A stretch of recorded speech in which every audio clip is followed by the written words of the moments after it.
Sit Down Before Reading, a memoir, by me, Dave Bexfield. Part 3, Introduction. Inconceivable. Grasp that concept. It's the only way to prepare yourself for what you are about to learn. And with each revelation on the coming pages, repeat that to yourself. Inconceivable. As though you are recreating a scene from The Princess Bride. Part 3 is truly inconceivable, and the reason even close friends are reticent to read any more of this memoir, peering through fingers to shield their eyes at the very real possibility of a very public implosion. A Nobel Prize, the most significant discovery in modern medicine, misdiagnoses galore, discovered by Dave, our Dave. Please. I know, I'm right there with you. I've stopped going into details with friends, and I have even had to rehearse how to divulge my latest revelations to the one person who believes in me most, my wife Laura. On more than one occasion, she has stopped me mid-sentence with, "Okay, now you really are sounding crazy," until I start sharing evidence, and then more evidence, and then more, until my scientist of a wife is mostly satisfied that her husband hasn't slipped back into psychosis, harboring some harebrained scheme to conjure Agatha Christie in games of Ouija for help in cracking fantastical medical whodunits. As we plunge into Part 3 of this memoir, I must provide a clear, unambiguous warning to my readers. This is going to be hard. On patients, on their families and friends, on doctors, on researchers, on countless others whose lives and careers have been or will soon be forever impacted. There is a darn good reason I titled my memoir Sit Down Before Reading, because you really ought to. As this mystery unravels, I have an outsized favor to ask. Instead of outright dismissing this amateur sleuth, search for holes in my research. Pick apart my findings. Outright destroy them. Pretty please?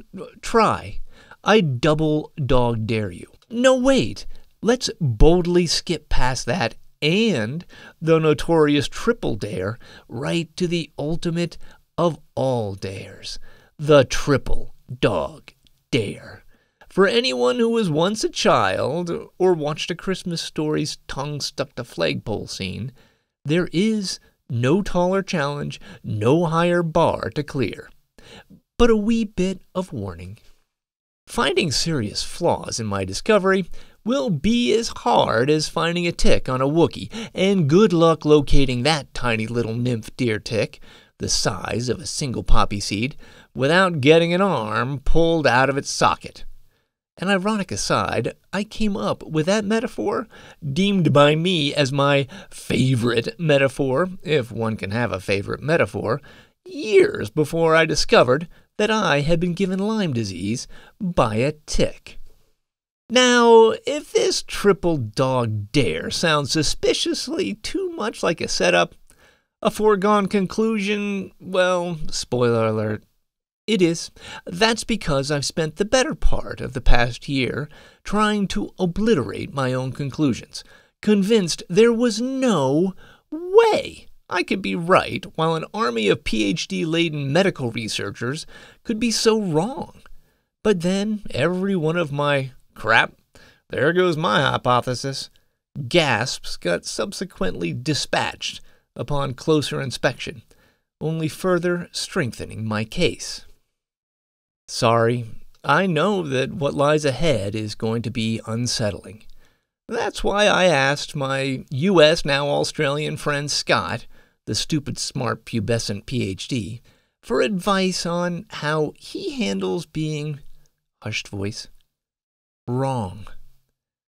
People don't generally like being told that they're wrong, says Scott, who despite years of living down under still retains his American accent.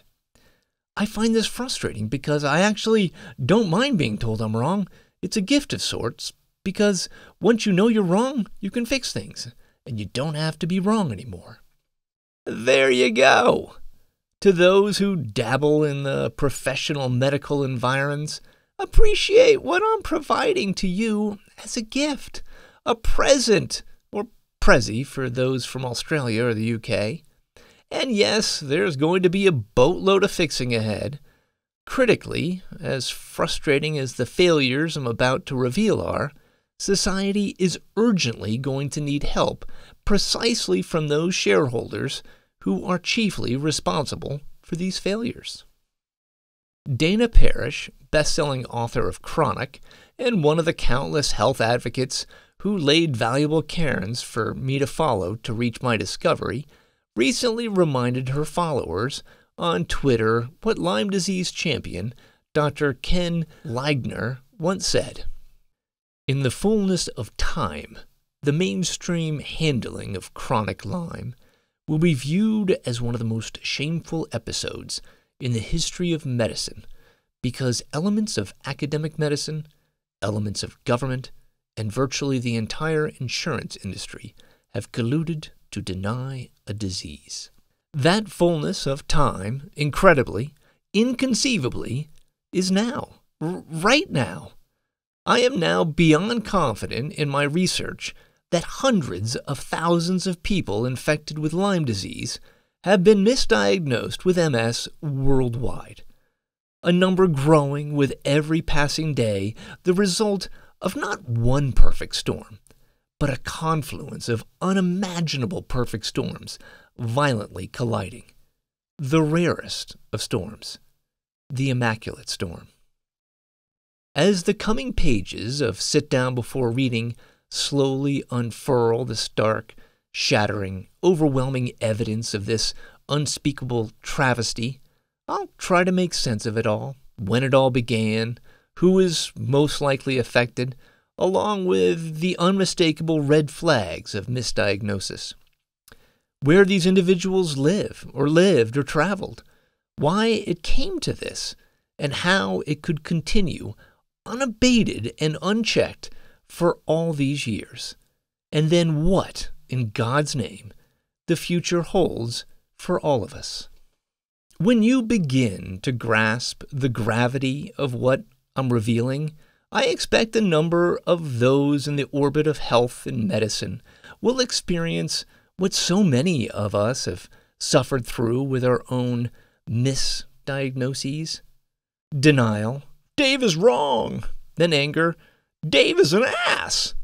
Then bargaining. But Dave, we were just trusting the science. Then depression. How can I face my patients, Dave? Finally, acceptance. I look forward to watching you get knighted as Sir Dave. Kind thoughts, but since King Charles isn't my head of state, as I am an American, the title would be merely honorary unless I go through the rigmarole of applying for dual citizenship to become a British national. After losing 17 years to a misdiagnosis, and then another one to fighting to get treatment, Laura and I are not looking for rigmaroles. Dave will do just fine. One final word. Despite all my admittedly bloviating, boastful braggadocio, and by now you know just how obnoxiously thick I can lay down those triple Bs, the discoveries I've made are not exactly new or particularly revolutionary. I just happen to be the one to put the puzzle pieces together with the necessary evidence to back it up. On that note, I believe I have undersold my discovery. On December 18th, 2022, I woke realizing it is even bigger. Way bigger. That has even me in a state of speechless wonder. Disbelief. Me? Speechless? Inconceivable indeed.